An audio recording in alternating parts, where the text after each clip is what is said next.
रात के 12 बज रहे थे। आसमान पर चांद का गहरा अंधेरा छाया हुआ था। दीपक अपने बिस्तर पर लेटा था। पता नहीं क्यों उसे नींद नहीं आ रही थी। नींद में ही उसने कुछ अजीब सी परछाई देखी। उसे ऐसा लगा जैसे कोई उसका गला दबा रहा हो। वो आकृति एक बौना सा आदमी था, मुश्किल से 1-2 फीट लंबा। वो दीपक के सिर पर बैठा था। दीपक को सांस लेने में काफी मुश्किल हो रही थी। अचानक दीपक नींद से उठ बैठा। दम घुट रहा था, माथे पर पसीना बह रहा था। उसने देखा उसका पूरा शरीर पसीने से भीग चुका है। वो डर कर कमरे के चारों ओर देखने लगा। उसके मन में ख्याल आया, आखिर अभी मेरे साथ हुआ क्या? कौन था वो बौना आदमी जो मुझे मारने की कोशिश कर रहा था? इतना सोचकर दीपक ने फिर से सोने की कोशिश की, लेकिन जैसे ही उसने आंखें बंद की, वही बौना फिर से सपने में आ गया। पूरी रात वो चैन से नहीं सो पाया। सुबह ठीक 5 बजे दीपक की नींद खुली। वो बिस्तर से उठकर आईने के पास गया और देखते ही डर से जम गया। उसके सिर के आधे बाल गायब थे और चेहरे पर नाखूनों के गहरे निशान थे। चेहरा गौर से देखते हुए उसने सोचा, आखिर मेरे साथ रात को क्या हुआ? इस तरह घबराया हुआ दीपक बाथरूम की ओर बढ़ा। जाते वक्त उसे एहसास हुआ कोई बौना आदमी उसे घूर रहा है और अजीब तरह से मुस्कुरा रहा है। आज का दिन उसे बहुत अजीब लग रहा था, जैसे कोई उसके बिल्कुल करीब मौजूद हो। वो जैसे तैसे बाथरूम जाकर फ्रेश हुआ और फिर किचन में अपने लिए खाना बनाने लगा। लेकिन तभी अचानक गैस पर रखा गर्मा गर्म चावल से भरा पतीला उसके पैर पर गिर गया। गर्मा गर्म चावल उसके दोनों पैरों पर गिरते ही दीपक डर से चीख पड़ा और धड़ाम से फर्श पर गिर गया। उसकी आवाज में घबराहट थी। माँ, माँ, बचाओ! लेकिन अफसोस उसकी चीख कोई नहीं सुन पाया। दीपक समझ नहीं पा रहा था उसके साथ आखिर ये हो क्या रहा है। कुछ घंटे बाद जब उसे होश आया, वो अपने बिस्तर पर था। उसके बगल में उसकी मां अवंतिका खड़ी थी। 40 वर्षीय महिला, चेहरे पर चिंता और आंखों में बेटे की हालत देख घबराहट। अरे दीपक, तुम्हें थोड़ी देर पहले किचन में क्या हुआ था? तुम चीख क्यों रहे थे? दीपक ने अपनी मां की ओर देखा और हांफते हुए बोला, माँ, पता नहीं कैसे गैस पर रखा गर्म चावल से भरा पतीला अचानक मेरे पैरों पर गिर गया। मैं पूरी तरह झुलस गया था। मैं आपको बार बार बुला रहा था, लेकिन आप मेरी आवाज क्यों नहीं सुन पाई? उसकी बात सुनकर अवंतिका हैरान रह गई। अरे बेटा, तुम ये कैसी बातें कर रहे हो? तुम्हारे साथ ऐसा कुछ भी नहीं था। मैं तो वही थी। मैंने देखा तुम किसी अदृश्य चीज को देखकर डर रहे थे, फिर अचानक तुम्हारे पैरों पर जैसे कुछ गिरा हो। तुम दर्द से चीखे, लेकिन वहां कुछ भी नहीं था। मुझे लगता है तुम्हें बस भ्रम हुआ। तुम मुझे पुकार रहे थे और फिर अचानक बेहोश हो गए। मैंने तुरंत नौकर को बुलाया और तुम्हें कमरे में लाकर सुलाया। डॉक्टर साहब भी आए थे। उन्होंने कहा तुम्हें वहम हुआ है और एक इंजेक्शन लगाकर चले गए। इतना कहकर अवंतिका ने उसके सिर पर हाथ रखा और धीरे से बोली, बेटा घबराओ मत, थोड़ी देर में सब ठीक हो जाएगा। दीपक अपनी मां की बात सुनकर और उलझ गया। वो सोच में डूबा रहा। आखिर अभी 1 घंटे पहले मेरे साथ क्या हुआ था? क्या यह सच था या सिर्फ मेरा वहम, या फिर किसी की साजिश? वो टेंशन में अपने बिस्तर पर बैठा रहा। उस दिन वो अपनी ड्यूटी पर भी नहीं गया और तभी उसके दिल में फिर एक अजीब सा डर उतरने लगा। शाम ढल चुकी थी। दीपक घबराहट में अपने गांव सलोनी से करीब 2 किलोमीटर दूर शमशान घाट के पास बने एक तांत्रिक की झोपड़ी पर पहुंचा। वो तांत्रिक था, नंदा तांत्रिक। झोपड़ी के भीतर नंदा तांत्रिक चटाई पर आंखें मूंदे साधना में लीन था। अचानक उसने अपनी दोनों आंखें खोली। उसकी दृष्टि सीधे दीपक पर पड़ी और वो अजीब लहजे में बोला, ओह, तुम आ गए। मैं तुम्हारा इंतजार कर रहा था। मुझे पता है तुम्हारे पीछे एक छोटा सा बौना आदमी पड़ा है। क्या यह सच है? नंदा तांत्रिक की बात सुनकर दीपक सिहर उठा। वो जल्दी से उसके पास जाकर बैठ गया। बाबा, आपको मेरी तकलीफ के बारे में कैसे पता चला? आखिर कौन है वो बौना आदमी जो मेरी जान के पीछे पड़ा है? नंदा तांत्रिक ने गहरी सांस ली और गंभीर स्वर में बोला, बेटा, वो है टिलवा। टिलवा शैतानी तंत्र से बुलाया गया एक छोटा भूत, या कहो पिशाच है। उसकी शक्ल किसी पिशाच जैसी होती है। कुछ गांव वाले मानते हैं कि वो मटिया भूत का ही वंशज है, लेकिन फर्क यह है कि वो खून नहीं पीता। वो तो सीधे अपने मालिक के कहे शत्रु को ढूंढता है, रात भर उसे तंग करता है और अक्सर जान लेने की कोशिश करता है। कुछ लोग तो ये भी कहते हैं सोते वक्त वो तकिए से उसका दम घोंटकर मार डालता है। नंदा तांत्रिक की बातों से दीपक का चेहरा और पीला पड़ गया। बाबा, लेकिन ये टिलवा पिशाच मेरे ही पीछे क्यों आया? मैंने तो किसी का कुछ नहीं बिगाड़ा। नंदा तांत्रिक ने अपनी आंखें बंद की, कुछ मंत्र बुदबुदाए और फिर बोला, बेटा, टिलवा इतनी आसानी से किसी के पीछे नहीं पड़ता। उसे किसी ने भेजा है, खास तुम्हें तंग करने और मारने के लिए। मुझे तो लगता है वो तुम्हारे परिवार का ही कोई सदस्य है, या कोई करीबी मित्र जिसने तुम पर टिलवा ढील दिया है। तुम एक काम करो, ये मंत्र तंत्र से बंधा जादुई नींबू ले लो। आज रात इसे अपने बिस्तर पर रख लेना। ठीक 12 बजे उठकर ये नींबू उस टिलवा भूत को दे देना। जैसे ही वो इसे देखेगा, खाने को तुम्हारी तरफ दौड़ेगा। तभी तुम उसे तुरंत पूछना तुझे भेजने वाला कौन है। लेकिन बाबा, अगर वो आपके मंत्र से बंधे नींबू को नहीं खाए तो उस समय मैं क्या करूंगा? तो समझ लेना बेटा, वो कोई साधारण टिलवा नहीं, बल्कि खतरनाक पिशाच है। वो सिर्फ तुम्हें मारने आया है, और अगर उस वक्त कोई भी तुम्हारे बीच आया तो वो टिलवा उसे भी बेरहमी से मार डालेगा। बाबा, क्या उस टिलवा से बचने का कोई और तरीका नहीं है? कृपा करिए, मेरी मदद कीजिए। मैं अपने घर का इकलौता कमाने वाला हूं। मेरे ऊपर पूरे परिवार की जिम्मेदारी है। दीपक की आंखें भर आती है। नंदा तांत्रिक गहरी सोच में छत की ओर देखता है। अब नंदा तांत्रिक मन ही मन द्वंद में था। क्या इस लड़के की मदद करना उचित है? इतना सोचकर नंदा तांत्रिक ने अपनी दोनों आंखें बंद कर अपने इष्ट देव महादेव का स्मरण किया। थोड़ी देर मौन रहने के बाद तांत्रिक गंभीरता से दीपक की ओर देखता है। बेटा, टिलवा से बचने का एक ही रास्ता है। आज रात किसी भी हाल में तुम्हें उससे उसके भेजने वाले का नाम पूछना ही होगा। अगर तुम उसका नाम जानने में सफल हो गए तो उसी क्षण ये मंत्र 3 बार जोर से बोलना, ओम काल रुद्राय विद्महे सत्य दर्शनाय धीमहि तन्नो भूत प्रचोदयात्। इससे वो भूत तुझसे सच्चाई छिपा नहीं सकेगा और मजबूर होकर सब बता देगा कि उसे किसने भेजा है। दीपक ने नंदा तांत्रिक के बताए मंत्र को याद किया और हाथ में कसकर जादुई नींबू पकड़ लिया और अपने घर आ गया। रात के 12 बजते ही उसका कमरा अचानक ठंडा हो गया। उसने महसूस किया कोई अदृश्य रूह उसके पास आ रही है। अचानक कमरे में काली परछाइयां लहराने लगती है।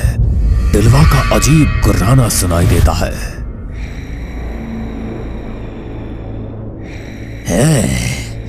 चुपचाप वो नींबू मुझे दे दे, वरना अभी यही तेरी सांसें खींच लूंगा। दे वो नींबू। इतना बोलते ही टिलवा की आंखें लाल आग की तरह चमकती है। उसकी जीभ लंबी होकर बाहर लटक रही है। दीपक कांपता है मगर याद करता है तांत्रिक की बात। यही सही समय है, नींबू उसे देना है और साथ ही मंत्र का उच्चारण करना है। वो कांपते हाथों से नींबू आगे बढ़ाता है और तेज आवाज में मंत्र दोहराता है। ओम काल रुद्राय विद्महे सत्य दर्शनाय धीमहि तन्नो भूत प्रचोदयात्। ओम काल रुद्राय विद्महे सत्य दर्शनाय धीमहि तन्नो भूत प्रचोदयात्। 3 बार मंत्र बोलने के बाद दीपक चीख उठता है। ए टिलवा भूत, बता मेरा शत्रु कौन है? किसने तुझे भेजा है मुझे मारने के लिए? नाम बता, नहीं तो मैं इस नींबू को यही मिटा दूंगा। टिलवा अचानक चीखता है, दीवारों से टकराता है और उसके चेहरे पर पीड़ा उभर आती है। नहीं, इस नींबू को कुछ मत करना, बताता हूँ उसका नाम है। अचानक इतना ही वो टिलवा कहा ही था कि उसका सिर फट गया। सिर के चिथड़े उड़ गए और उसके धड़ से खून की धारा फूट पड़ी। वो धारा सीधे दीपक के बिस्तर तक बह आई। ये मंजर इतना खौफनाक था कि दीपक अपने सीने से दिल निकालती चीख के साथ कांप उठा। उसकी चीख सुनकर उसकी मां अवंतिका दौड़ती हुई कमरे में आ गई।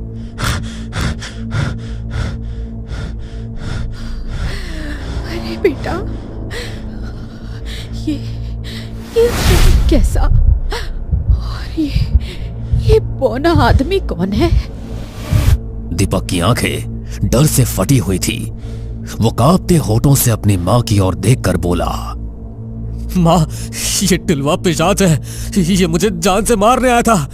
अपने मुंह से ये मुझे अपने मालिक का नाम बताने वाला था कि अचानक पता नहीं कैसे इसका सिर फट गया और ये मेरे सामने ही मर गया।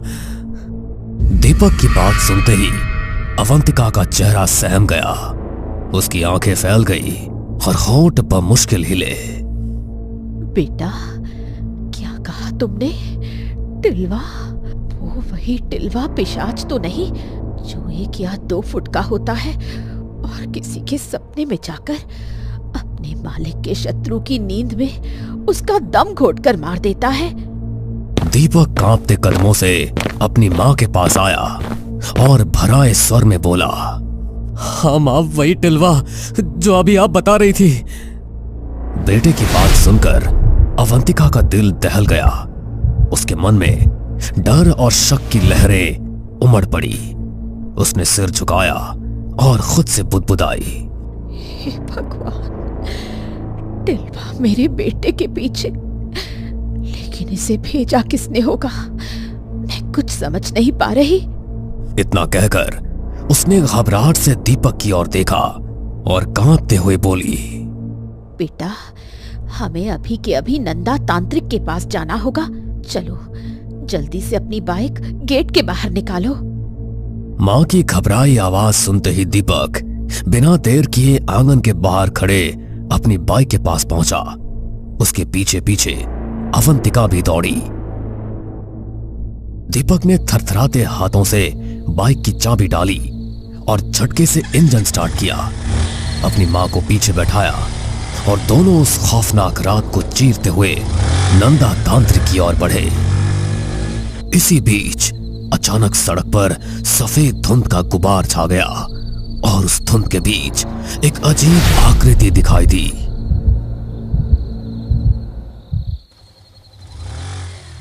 बेटा, तुमने मुझे पहले क्यों नहीं बताया कि तुम्हारे पीछे टिलवा पिशाच पड़ा हुआ है?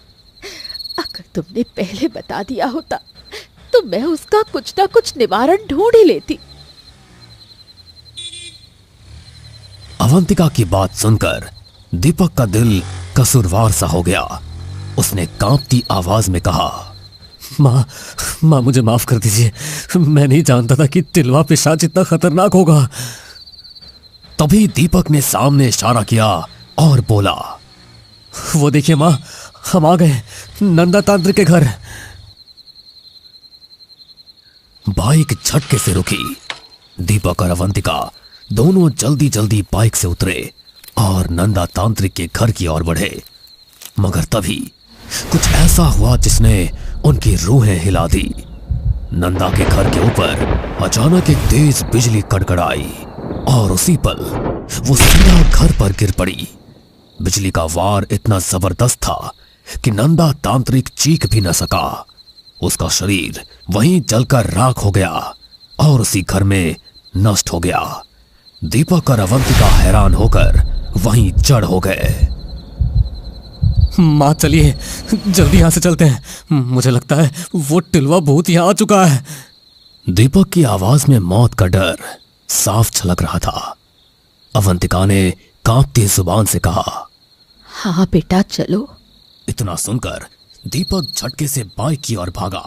उसकी मां भी पीछे पीछे दौड़ी और जल्दी से पिछली सीट पर बैठ गई। दीपक ने बिना वक्त गवाए बाइक स्टार्ट की और घर की ओर तेजी से बढ़ा, मगर उनके पीछे कुछ था। एक खतरनाक परछाई हवा में तैर रही थी। धीरे धीरे उसने अपना रूप लिया और सामने प्रकट हुआ एक और टिलवा। उसकी भयानक आकृति मानो मौत का साया उन दोनों के पीछे पड़ा हो। रात का सन्नाटा, लेकिन दीपक और उसकी मां अवंतिका के दिलों में तूफान मचा हुआ था। सामने फिर से एक नया टिलवा खड़ा था, वो भी पहले से कहीं ज्यादा खतरनाक और रक्त पिपासु। माँ ये एक और टिलवा कहां से आ गया? वो तो मर चुका था ना। बेटा अगर तुझे कोई मारना चाहता है तो एक ही टिलवा क्यों भेजेगा? 2-3 या शायद और भी आएंगे। मुझे यकीन है कोई छिपा हुआ दुश्मन है जो तुमसे दुश्मनी निकाल रहा है। अवंतिका की सांसें तेज हो चुकी थी। फिर अचानक उसने दीपक का हाथ पकड़ते हुए कहा, सुन, यहाँ से 2 किलोमीटर दूर शिव भगवान का एक प्राचीन मंदिर है, वहीं चलते हैं। वहाँ के पंडित ही हमें इस टिलवा का असली निवारण बताएंगे। जी माँ। दीपक तुरंत बाइक स्टार्ट करता है और दोनों तेजी से मंदिर की ओर निकल पड़ते हैं। लेकिन टिलवा पीछे से खून भरी आंखों से घूरता हुआ, हवा को चीरता हुआ उनकी ओर झपट रहा था। उसकी पंखों की खरखराहट मानो मौत की घंटियां बजा रही थी। बाइक मंदिर के पास रुकती है। दीपक ने मां से कहा, माँ जल्दी उतरिए, हमें मंदिर की सीढ़ियां चढ़ना है। दोनों सीढ़ियां चढ़ने ही लगे थे कि अचानक वो टिलवा पीछे से आकर अवंतिका के पैर में अपने नुकीले पंजे गड़ा देता है। बेटा तू जल्दी अंदर जा, मेरी चिंता मत कर। जा जा बेटा।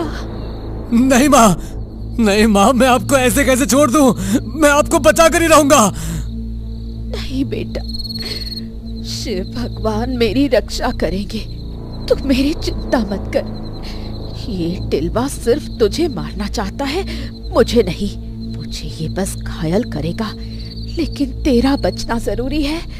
जा बेटा, अभी अंदर जा। दीपक की आंखों में आंसू बह रहे थे। उसका दिल चीख रहा था, लेकिन मां की बात सुनकर वो अंदर जाने के लिए मजबूर हो गया।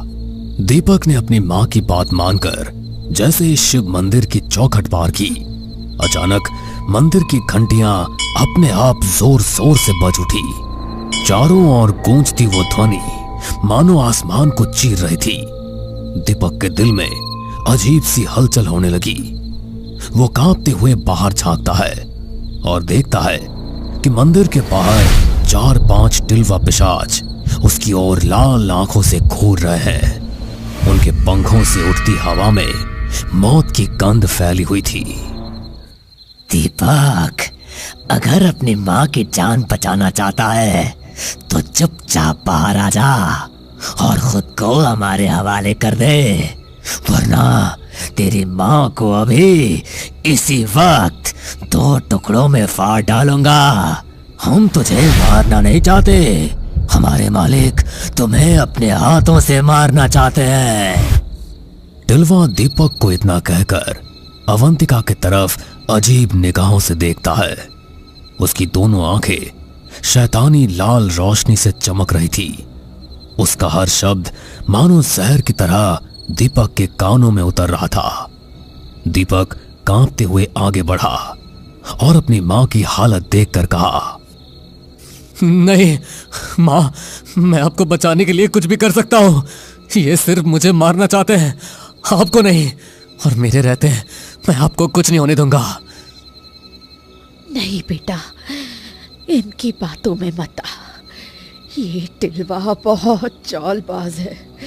ये तुझे बाहर खींचने के लिए कुछ भी बोल सकते हैं। तू मंदिर के अंदर ही रह, भगवान तुझे बचाएंगे। दीपक की आंखों में आंसू भर आए।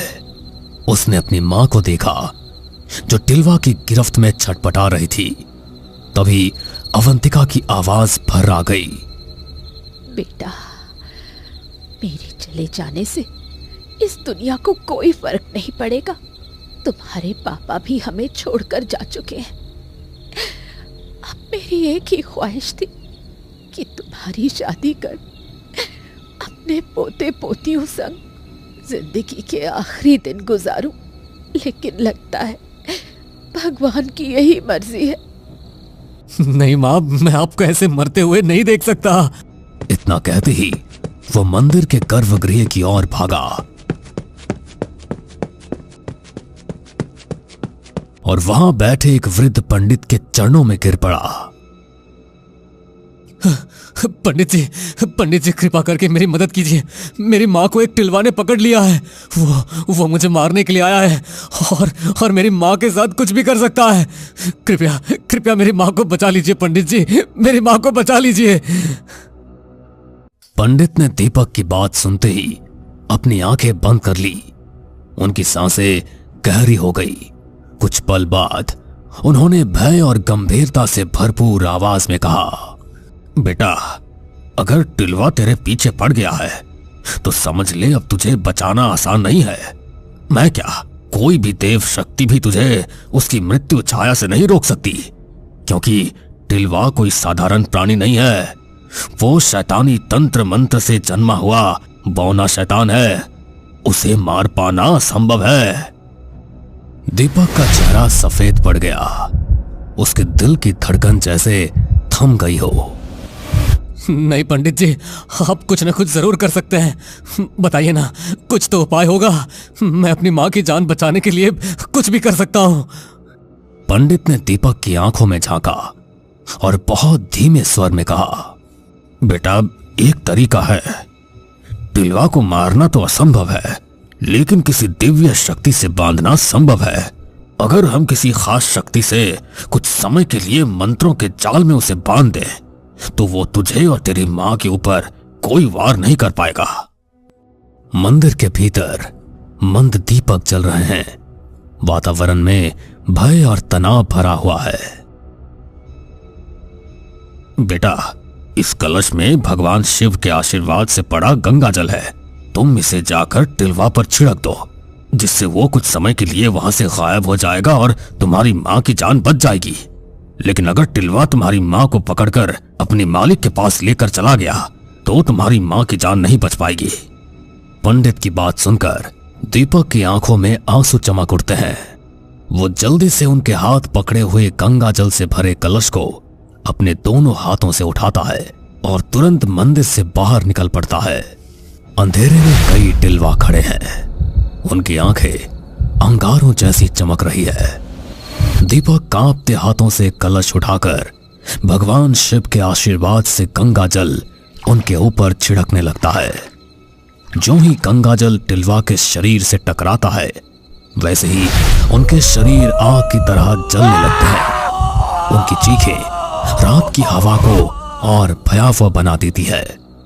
एक टिलवा गंगा जल के प्रभाव से उसकी मां को वहीं अधमरा छोड़कर आसमान में गायब हो जाता है। दीपक बिना वक्त गवाए अपनी मां को सुरक्षित सीढ़ियों से उठाकर जल्दी से मंदिर के अंदर ले आता है। मंदिर के भीतर दीपक अपनी मां को सुरक्षित ला चुका था। उसकी आंखों में डर और राहत दोनों मिले जुले थे। आंखों में गहरी ममता धीरे से विश्वास से भरी आवाज में, मां, मैं तो डर ही गया था, कहीं आपको कुछ हो ना जाए। बेटा, भगवान महादेव के होते मुझे कुछ नहीं हो सकता। उनके होते उनके भक्त को कोई छू भी नहीं सकता।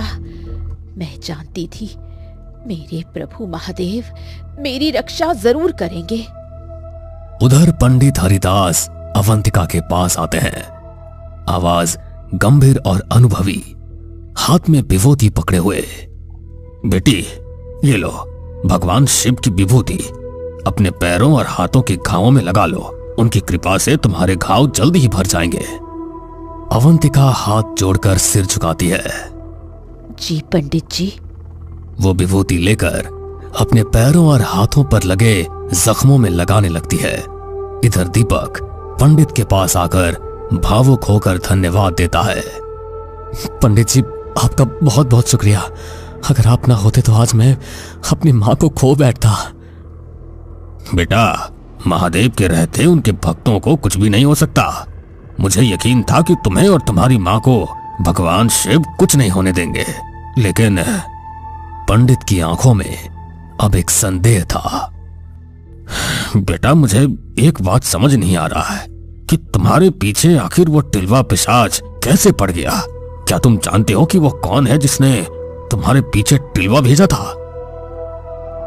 पंडित का सवाल दीपक को भीतर तक हिला देता है। दीपक की सांसें तेज हो जाती है।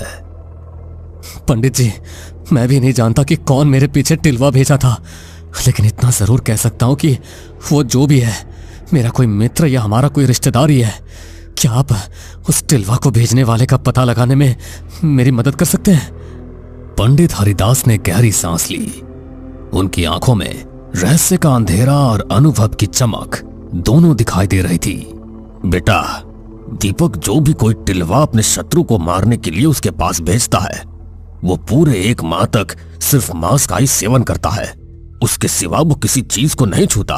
और हाँ, उसके घर में अगर तुम जाओगे तो वहां सिर्फ तुम्हें मांस की बदबू आएगी। और एक और बात, साधक या तांत्रिक पूरे 1 माह तक और किसी से बात भी नहीं करते। वो किसी शैतान को अपना रक्त पूरे 1 माह तक चढ़ावा देते हैं। यही है टिलवा के मालिक को पहचानने का उपाय। पंडित जी, आपकी बात तो मैं समझ गया कि टिलवा भेजने वाले को हम कैसे पहचान सकते हैं, लेकिन बाबा, हम कैसे जान पाएंगे कि वो व्यक्ति कहाँ रहता है? क्या आप उस व्यक्ति या औरत को पकड़ने में मेरी सहायता कर सकते हैं? पंडित हरिदास ने एक पल आंखें बंद कर प्रार्थना की, फिर धीरे से अपनी झोली से कुछ निकाला। बेटा, ये भगवान शिव और माता पार्वती के आशीर्वाद से प्राप्त 2 जादुई नींबू है। इन्हें तुम अपने रिश्तेदार या अपने मित्र के घर में छुपा देना, लेकिन याद रखना, इन नींबुओं को ऐसी जगह छुपाना जहां किसी को इनके बारे में पता ही न चले। फिर 1 हफ्ते बाद उन घरों से नींबू वापस लाकर मेरे पास ले आना। तब मैं बताऊंगा कि तुम्हारे पीछे टिलवा भेजने वाला असली दुश्मन कौन है। जी पंडित जी, मैं इस बात का ध्यान रखूंगा। आपका बहुत बहुत शुक्रिया। इतना कहकर दीपक अपनी मां का हाथ थामता है, उन्हें सावधानी से बाइक पर बैठाता है और रात के अंधेरे में अपने घर लौट आता है। अगले दिन दीपक वही उपाय करता है। वो अपने रिश्तेदारों और मित्रों के आंगन में एक सुरक्षित पेड़ के नीचे चुपके से वो नींबू गाड़ देता है। दिन बीतते जाते हैं। पूरा 1 हफ्ता वो उस नींबू की शक्ति के परिणाम का इंतजार करता है।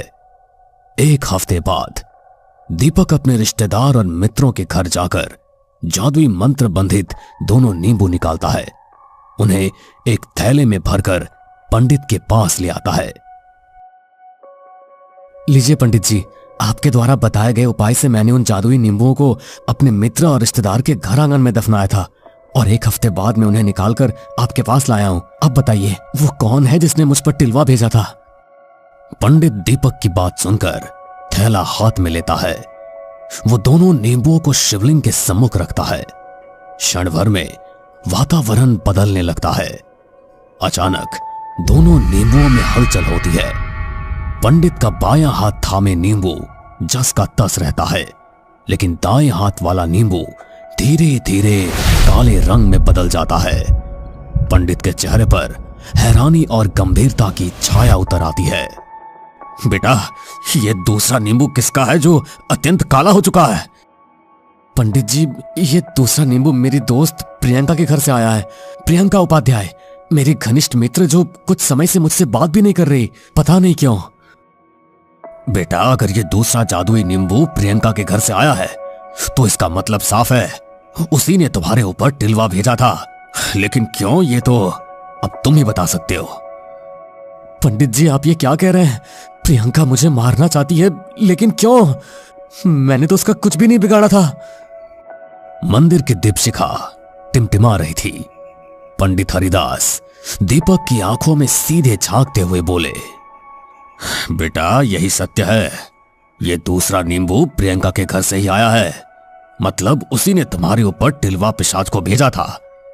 तुम एक काम करो, उसे यहां शिव मंदिर आने के लिए कहो। अगर उसने सचमुच टिलवा पिशाच की साधना की होगी तो वो मंदिर के अंदर प्रवेश कर ही नहीं पाएगी।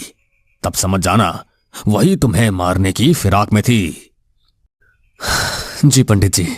इतना कहकर वो मंदिर से बाहर निकलता है और बाइक पर सवार होकर अपने घर लौट आता है। घर पहुंचकर दीपक सीधे अपने मां के पास जाता है और उनसे कहता है, मां, क्या आप प्रियंका के बारे में मुझे कुछ बता सकती हैं कि उसका भी बर्ताव कैसा है? अवंतिका, जो बेटे की आंखों में चिंता पड़ लेती है, धीमे स्वर में जवाब देती है, बेटा, मैंने उसकी माँ से सुना है कि प्रियंका बहुत अजीब हो चुकी है।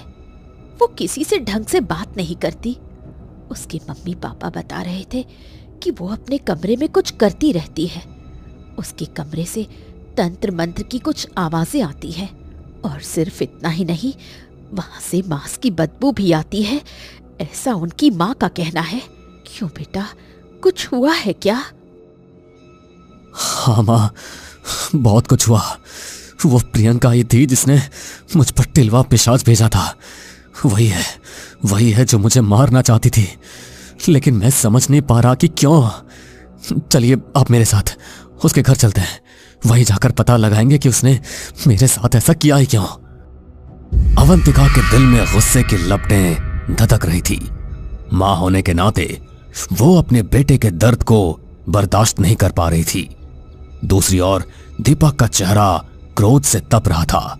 दोनों ने कदम बढ़ा दिए प्रियंका के घर की ओर। आज तो उस लड़की को मैं जेल भेजकर ही दम लूंगी। लेकिन जैसे ही प्रियंका का घर नजर आया, आसमान में काले बादलों की चादर छा गई। घर अजीब सी नीरवता से भरा था। प्रियंका के माता पिता कहीं बाहर थे, बस वही अकेली अपनी कमरे में कैद। प्रियंका, प्रियंका, बाहर आओ।